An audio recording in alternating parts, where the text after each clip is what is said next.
At ito ang ating mga server ng Psalms 121 Eatery. At sila po ang nag-ready ng mga food na yan.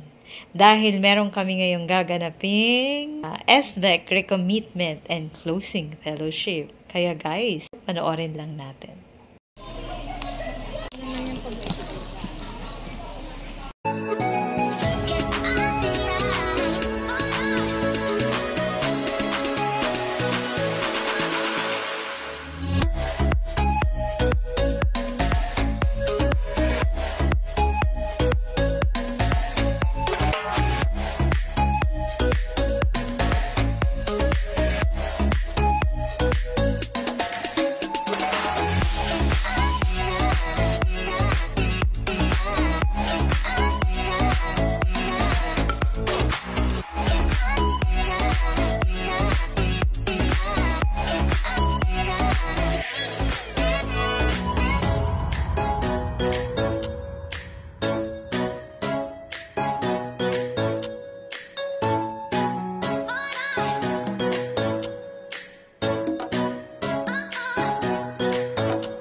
Hello po. Hello po. Welcome po sa Group 11. Sa atin niyo, batang dinig ka?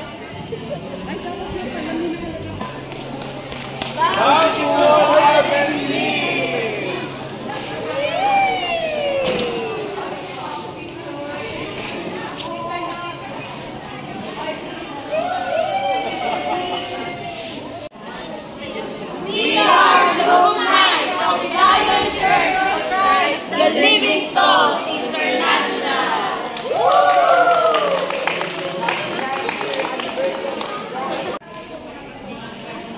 God's masterpiece for a purpose.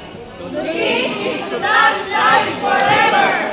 Table number 2. The end of a matter is better than its beginning, and patience is better than pride. Ecclesiastes 7:8.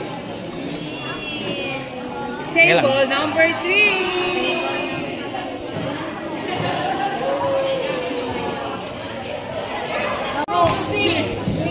Matthew 19 verse 26.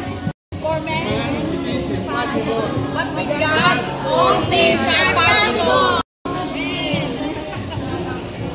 Guys, even na senior age, mahali ka pa rin makapaglingkod at magamit ang Panginoon, especially sa pagtuturo sa mga bata.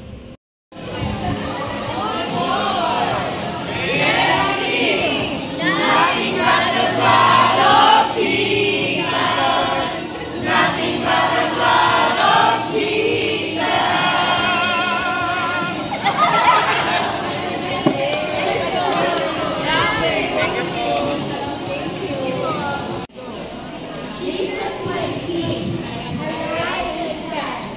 Fire in my soul.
So, magandang hapon po sa inyo lahat.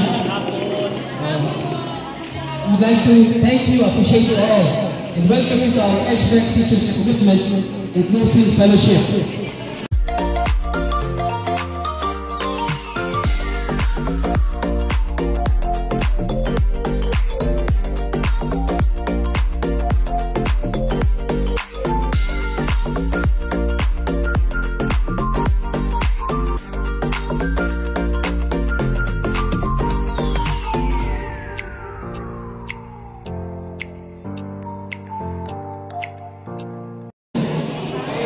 Everyone please take a high five and say thank you.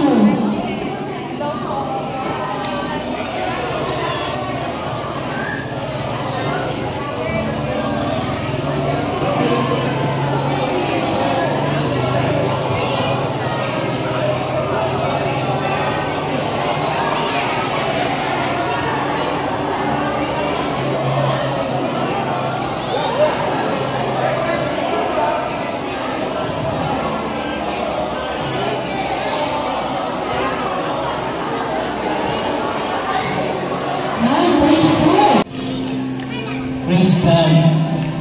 Alam niyo po, napakaganda ng ginawa ng Diyos sa San Antonio National High School.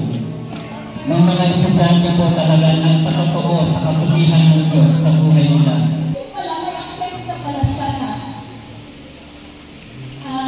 may nagsasalita sa kanya.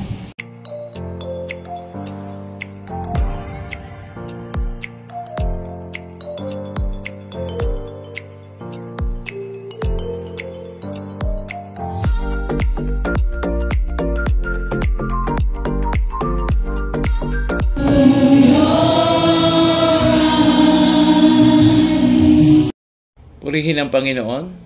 Sama-sama nagpupuri at nagpapasalamat sa Panginoon ang mga SBEC volunteer. At sa lahat ng nandito, natunay nga na ang Diyos ang mabigyan natin ng pinakamataas na papuri at kaluguran. At sa programa ngayong hapong ito na naway samahan ng Panginoon, ang gawain ito kapag bigay ng papuri at parangal sa Panginoon na siyang pinagmumula ng lahat ng bagay.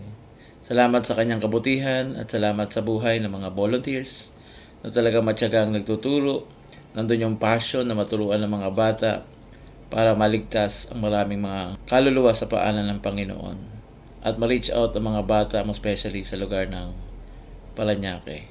At tunay na nakaibuti ng Panginoon sa lahat ng bagay na kanyang ginagawa sa buhay ng mga nagtuturo sa school. Salamat din sa mga principal sa mga schools na nakasaan ay bukas para maturuan po yung mga bata at maging sa iba pa na nagko-coordinate doon sa school. Maraming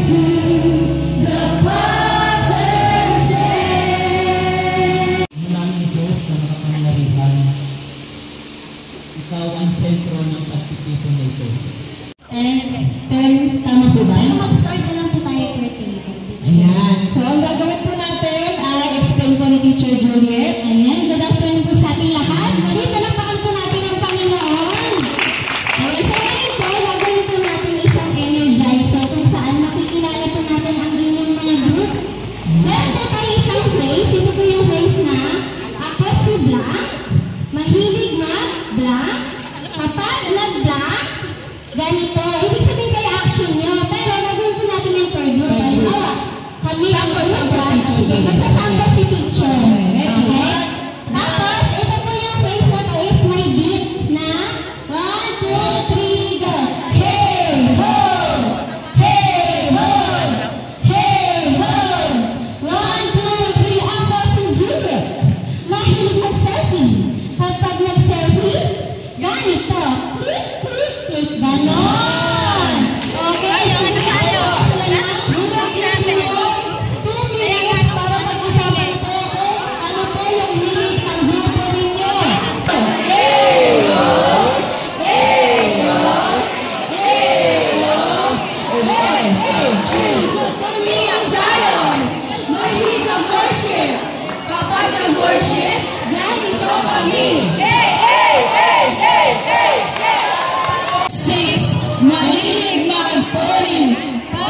ng mabuti. Iyan ang layuning pinili ng Diyos para sa atin noong una pa. And we often quote Ephesians chapter 2 verse 10 without really understanding the whole context of Ephesians chapter 2. Kanino po isinulat ang Ephesians? No? Obviously, sa Church of Ephesus, no? By Paul, no? Siya po ang sumulat. We know this. And Paul was telling the church, dito po sa Ephesians chapter 2, that they were dead in their transgressions. Patay dahil sa kanilang mga kasalanan. And they were trapped in a purposeless life of selfishness and sin, being deceived by dark spiritual forces of evil. Di ba po tayo ganun? Before we met Christ, we were also selfish and living our lives apart from Christ. So sabihin mo sa iyong katabi, ganyan ka dati sister or ganyan ka dati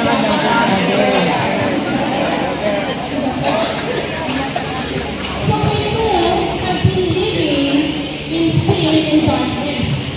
But, say but, we were made alive by Christ, no? Because of His rich mercy, because of His great love.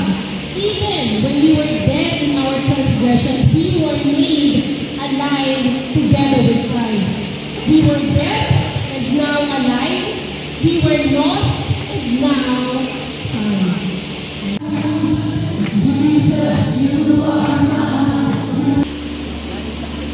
As an achiever, as a conqueror in Christ, your assignment is to share God's love and story.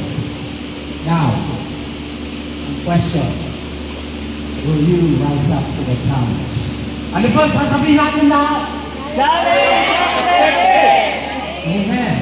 Ngayon, since only you guys are winners, achievers, and conquerors, let's hear Sister Lynn in front of Sister Lynn.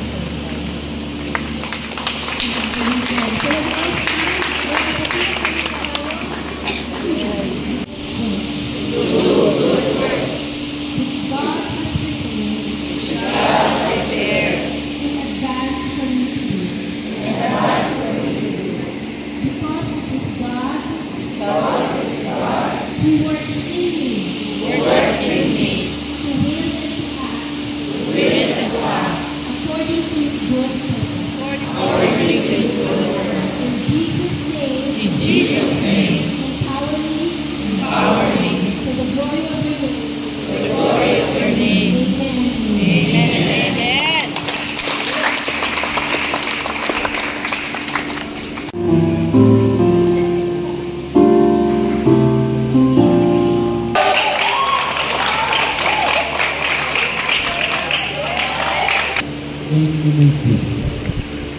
We come before you, O Lord, today as we pray, O Lord, for all our precious, O Lord, our priceless volunteers, O Lord.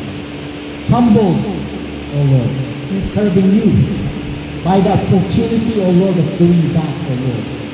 And share your love to other people, O Lord, especially the students, O Lord. We thank you, O Lord, for that reminder, O Lord, that we are your workmanship, created in Christ Jesus for good works. As we reflect on your word, O Lord, and the challenge, O Lord, we accepted, O Lord, the assignment you have given us, O Lord. Thank you, Lord, for the courage, O Lord, and strength that you've given these volunteers, O Lord. For the recommitment, O Lord, to do the work, O Lord, for your kingdom, O Lord. Because we know, Lord, that all of us have a kingdom calling. Without O Lord, we have a kingdom purpose. And because of that, O Lord, all of us here will create a kingdom impact, O Lord, with the students, O Lord, and to one another, O Lord. And because of that, O Lord, we know that your kingdom righteousness is just around the corner, O Lord. And with that, O Lord, we know your kingdom blessings just await us, O Lord. Thank you, Lord, that these volunteers be empowered by your Spirit to rise above our struggles and limitation. As we all go forth, may our lives be a testament to your power and love, that we also be winners, achievers, O Lord. We pass on that to other people, to the students, O Lord, in Christ Jesus, sharing your story and love with those around us.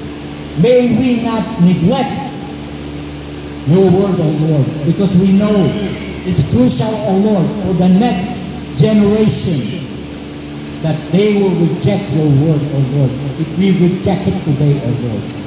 We pray that you would continue to guide all our volunteers, O Lord. Empower them and give them courage to fulfill the assignment you have given each and every single one of us. In Jesus' name we pray. Amen and amen. To God be the glory.